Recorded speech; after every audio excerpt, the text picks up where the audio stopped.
my father-in-law and I and my oldest daughter set out to cut firewood in January. There was about 2 feet of snow on the ground in eastern Oregon, up in the Enterprise area. And we thought we knew where we were going to go. And we felt pretty secure. The road had been, somebody had been through it with a road grader or something and had cleared out part of it. And we got in and we cut a load of wood and put it in the back of my father-in-law's Chevy pickup. There's the reason why I said Chevy. And he had these fairly large balloon-type tires on this four-wheel drive pickup that really just turned into skis. And we proceeded to get stuck. We got ourselves into a position where we couldn't go backwards and we couldn't go forward. And I'm in about 18-degree weather with my 4-year-old daughter in the middle of nowhere. I am about 3 miles from the closest main road, and it is 3 o'clock in the afternoon. It's going to get dark pretty quick. We can all get ourselves into positions that we don't want to be in. And we don't do that quickly. We usually do that slowly and incrementally. There was a time when I only weighed 185 pounds. And I didn't go from 185 to what I weigh today overnight. You know, that just took some really good cooking by my wife and by my mother-in-law and by other people that I know. And slowly but surely, that 185 pounds has been added to. And no, I'm not going to tell you what it is. The point that I want to make, and the point that we need to understand as we talk about Solomon today, is that we do not get to where we're at overnight. It's kind of like, you know, they said that Glenn Campbell was an overnight success. You who are older know who I'm talking about. The kids, they haven't got a clue. But that Glenn Campbell, I took my mom to a Glenn Campbell concert in Portland. And what I remember on that concert was that the very first song he was playing, he had a 12-string guitar, he broke a string. And he never slowed down. He just kept on going because he was a pro. Guess what? This guy had been playing backup music for people who were recording records for years before he was ever in the front and the one that was singing. He was not an overnight success. It was something that had come about little by little by little.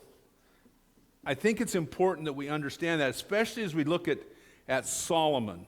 In 1 Kings 3, verse 5, Solomon is given a great opportunity by God. He says, Solomon, I will give you whatever you ask for. Now, he's a young man. He's just getting started in life. He is now the king. His dad has died, and he is the king. And you would think that there wouldn't be much that he would want or need. And God gives him this opportunity. He says, I want wisdom. I want to be able to discern people's and what they're thinking. I want wisdom to take care of the people that you have given me and to administer justice in a way that is honorable to you also. And because of that, not only did God give to Solomon wisdom, he gave him wealth, he gave him popularity. He was the king that everybody wanted to have. And he showed his wisdom.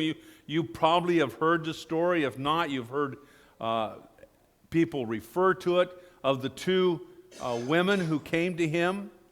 They had a baby that was a week old or so, and they both claimed it was theirs. And so the first woman said, her baby died in the night and she took mine. And the other said, no, it was the other way around. It was really my baby. And, she tried to take it from me. And Solomon says to his soldiers, he said, bring me a sword. I'll just cut the baby in half and give half of the baby to each of you. Well, the first woman thought that wasn't too bad of an idea.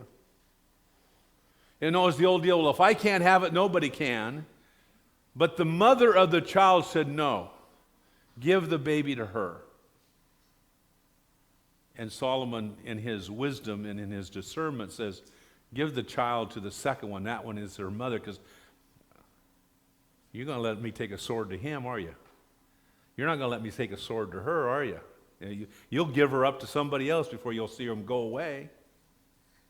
That is the way Solomon figured out who it was to be. And then we find that Solomon not only had all this wisdom and everything, but he shared that wisdom with us. If you ever take the time to read in Proverbs and to read in Song of Solomon and to read in Ecclesiastes, these are the books that Solomon had written. He shared his wealth to other people. And just in Psalms, out of Proverbs 22, I want to read just a few verses here this morning. Just a very few. It says, first verse, a good name is to be chosen rather than great riches, and favor is better than silver or gold. The rich and the poor meet together. The Lord is the maker of them all. The prudent sees danger and hides himself, but the simple go on and suffer for it. The prudent don't go out and cut firewood with 2 feet of snow on the ground in a Chevy pickup with balloon tires that you can't get anywhere in. Now the simple, on the other side, they go and they do that and they suffer for it. The reward for humility and fear of the Lord is riches and honor and life. Thorns and snares are in the way of the crooked. Whoever guards his soul will keep far from them. This is one that you probably have all have heard. Train up a child in the way he should go. Even when he is old, he will not depart from it. The rich rules over the poor, and the borrower is the slave of the lender. Whoever sows injustice will reap calamity, and the rod of his fury will fail. Whoever has a bountiful eye will be blessed, for he shares his bread with the poor. Drive out a scoffer, and strife will go out, and quarreling and abuse will cease. He who loves purity of the heart and whose speech is gracious will have the king as his friend. Those are just some examples of it. I would encourage you, if you're one who likes to read the Bible and do Bible reading daily, read one of the Proverbs every day, each day of the month. You got one for every day, each chapter. You got one for every day of the month. And in February, you get to read a couple of them a couple days so that you can get through them all. But take the time to read them and to put them into your mind and into your life. Solomon started out that way. He started out by being one who had this wisdom and had popularity. And he built the temple. He built a temple that his father was not allowed to build. David was not allowed to build the temple. But Solomon was, and he built a lavish temple, although it wasn't very large when you stop and look at the measurements of it that were given to us in the story. It wasn't huge. Herod later on built a much larger temple. But it was lavish. It says that Solomon made silver like gravel. He had so much. It was so easy to come by. That silver was just like gravel on the road, you know.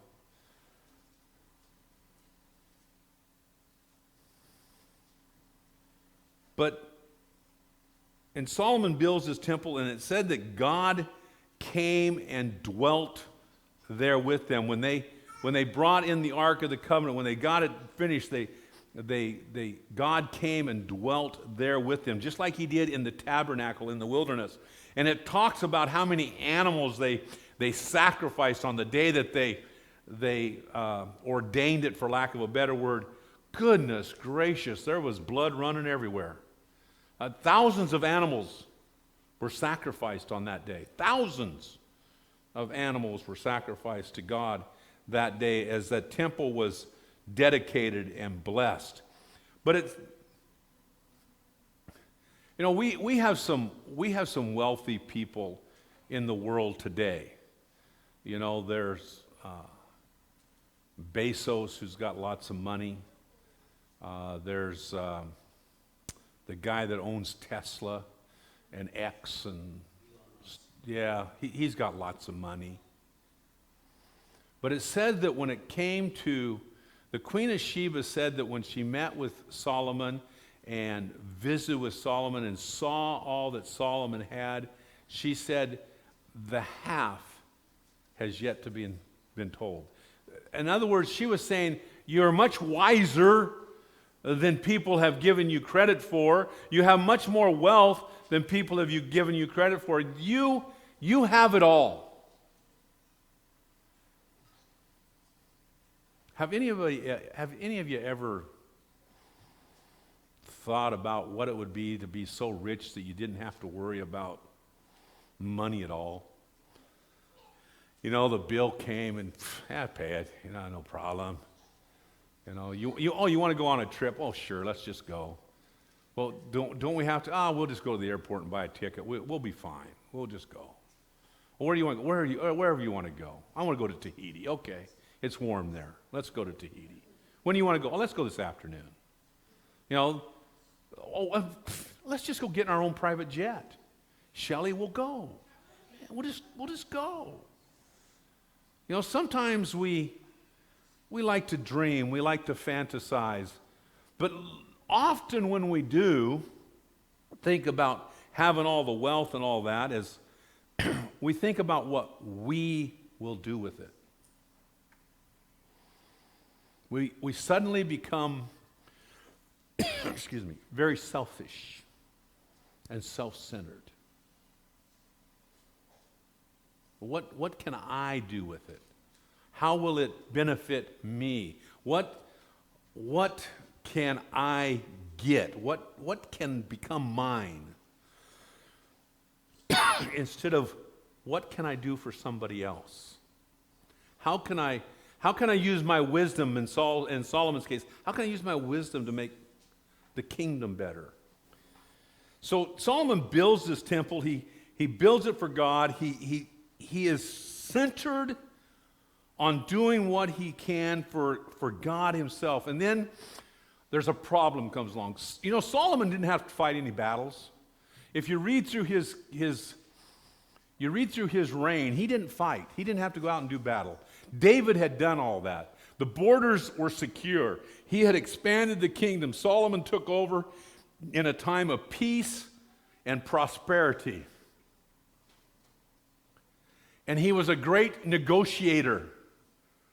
He needed something, he would go to one of the other kings and he'd negotiate with them to get it. He did it with the king of Egypt. He did it with the king of Syria. He did it with all these different people. But there was one problem that came with most of that negotiation. Ladies, don't get mad at me. It was women. Solomon showed very little self-restraint when it came to women. I'm sorry, 700 wives and 300 concubines? That is 1,000 women.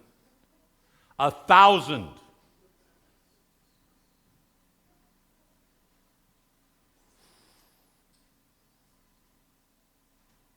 1,000. But now, from a man's point of view, I guess that would be, especially if he is young and virile, that would be a great opportunity. A different woman every day. For 3 years. For a woman's point of view, that might be a good thing too. She's thinking, I only have to put up with him one day every 3 years. It could be a good deal. But it led to problems, because when Solomon took on these other wives, he took wives that he was not supposed to intermarry with as a Jewish man. He took on these wives from the Canaanites and the thisite and thatite. And part of the problem was that they worshiped other gods. And they convinced Solomon that that was okay. He even worshiped the god of, I think it's Moloch. Moloch. You know how they worship Moloch? They would get the deal that they had of Moloch, which was made out of steel. They would get it blazing hot, and then they would lay their babies on its arms and kill them. That's sick. And yet, Solomon fell into that trap. And he didn't fall into, that's why I said it earlier, he didn't fall into it overnight. He fell into it slowly.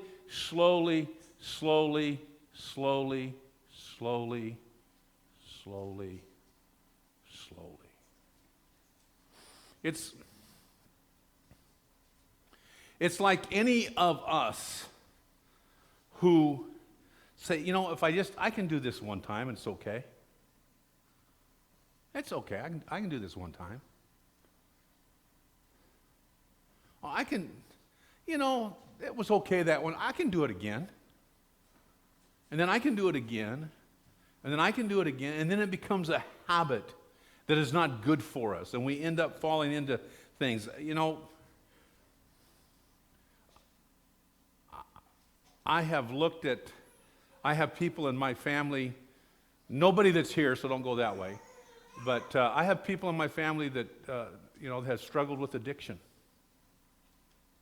From drugs to alcohol to pornography.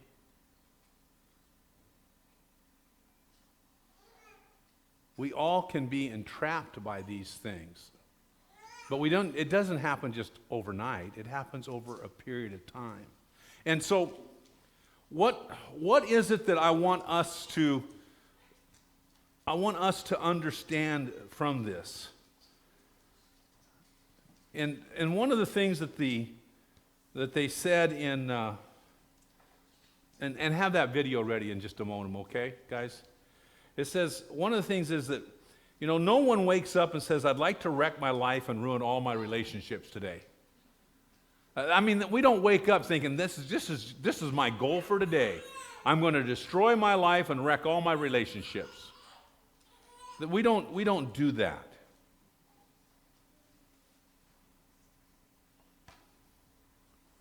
What we should say is, let us live our lives today to point other people to Jesus Christ. That's our mission. That's what we have been given to do. And we should be on a daily basis going, Lord, help me finish strong. Just think, folks, for a moment with me.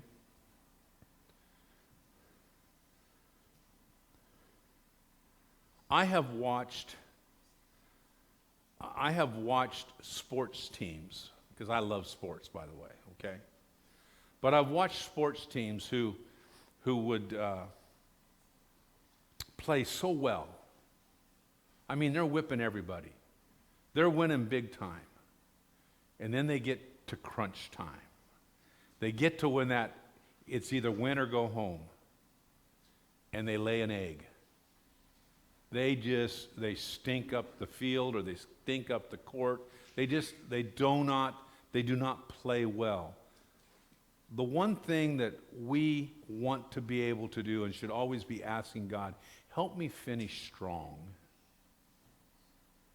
Help me finish better than I started. I think Solomon, bless his heart. At the end, he realized the failure of his way. And he asked God to forgive him and put himself back in a right relationship with this. May I encourage you to make good choices?